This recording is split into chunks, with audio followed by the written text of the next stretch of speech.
Fala, meu servidor público, fala, meu advogado, minha advogada, tudo bem? Meu nome é Felipe Flesch, sou advogado administrativo com especialização em direito administrativo. Atuo aí no ramo dos servidores públicos, na defesa dos servidores públicos, por mais de 7 anos, né? Para quem não sabe, já fui servidor público federal por 11 anos. Atuei ali no âmbito do Ministério do Turismo, do Ministério do Trabalho, e a nível aqui do Distrito Federal na Secretaria de Turismo e outros órgãos aqui que compõem a administração pública federal. E aqui, para a gente trazer uma relição rápida acerca do processo administrativo disciplinar, mas antes de mais nada, até para você entender o contexto do PAD, é muito importante partirmos dos conceitos introdutórios. Sem isso, você não vai conseguir entender como é que funciona o PAD e, consequentemente, a sua defesa será prejudicada em razão de uma técnica mais empregada de uma forma bem detalhada e que te ajude na condução da sua melhor defesa. Mas vamos lá. O que seria o PAD? O PAD nada mais é que o exercício do poder disciplinar da administração pública. É onde a administração pública ela apura, instaura, processa, julga e, se for o caso, aplica a penalidade em relação ao agente público que cometeu infração funcional. Não necessariamente o PAD vai decorrer de uma punição, mas após instaurado e instruído o processo administrativo disciplinar, será apurada a responsabilidade funcional do servidor público.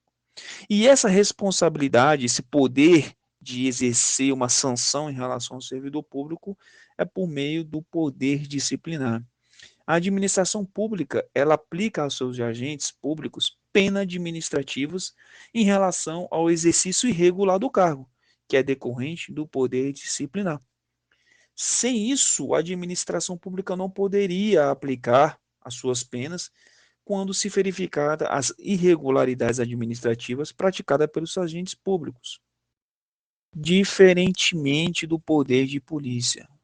O poder de polícia, ele aplica aos administrados, são os terceiros, tá? Que é a população, são os particulares que têm os seus direitos restritos, são as restrições em razão da atuação dos agentes públicos visando o interesse público. Um exemplo disso é quando a polícia militar ela restringe a circulação de pedestres em decorrência de uma passeata, em decorrência de uma manifestação. Ali, a administração pública, para resguardar o direito à manifestação, limita a circulação dos particulares naquela localidade aonde houve uma prévia notificação que se haveria ali uma manifestação de qualquer seja o cunho da qual ali os organizadores entendem. E por conta disso, há uma restrição do direito de ir e vir em razão de uma manifestação popular. Aprofundando um pouco mais acerca da disciplina, quando a gente fala de processo administrativo disciplinar, é muito importante você entender o que seriam funções típicas e atípicas da administração pública, tá? E a administração pública que entenda de um lado senso, que é o poder executivo, legislativo e o poder judiciário. Eles compõem a administração pública lato sensu, mas na organização administrativa, o poder executivo ele administra e executa as metas de governo, o poder legislativo ele faz as legislações, ele tem a capacidade de legislar sobre as matérias inerentes à administração pública e o poder judiciário de julgar os casos concretos, né?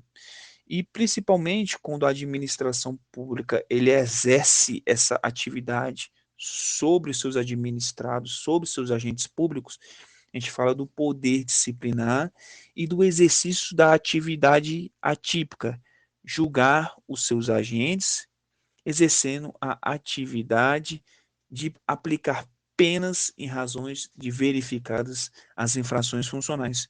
O que seria isso? Seria, na verdade, o poder que é estranho à administração pública, ao seu exercício do cotidiano, mas que, diante daquela situação verificada uma irregularidade em razão do exercício da função administrativa, a administração pública investiga, apura e julga esse comportamento do seu agente público. E onde está previsto isso? A gente tem que partir contexto da Constituição Federal. Isso está previsto no artigo 41, parágrafo 1º, inciso 2º da Constituição Federal. Vou fazer aqui uma leitura rápida para você entender o que seria isso. O artigo 1º diz, o artigo 41, caput diz, são estáveis após 3 anos de efetivo exercício os servidores públicos nomeados para o cargo de provimento efetivo em virtude de concurso público. Parágrafo 1º. O servidor público estável só perderá o cargo, inciso 2º, mediante processo administrativo em que lhe seja assegurada a ampla defesa. Ou seja, o servidor público ele só pode ser demitido ou aplicada alguma penalidade em razão da sua função após instruído e instaurado o processo administrativo disciplinar. O processo administrativo disciplinar ele é uma porta de entrada para apurar a responsabilidade funcional do servidor público em decorrência de algum ato considerado como infração funcional. E no nosso próximo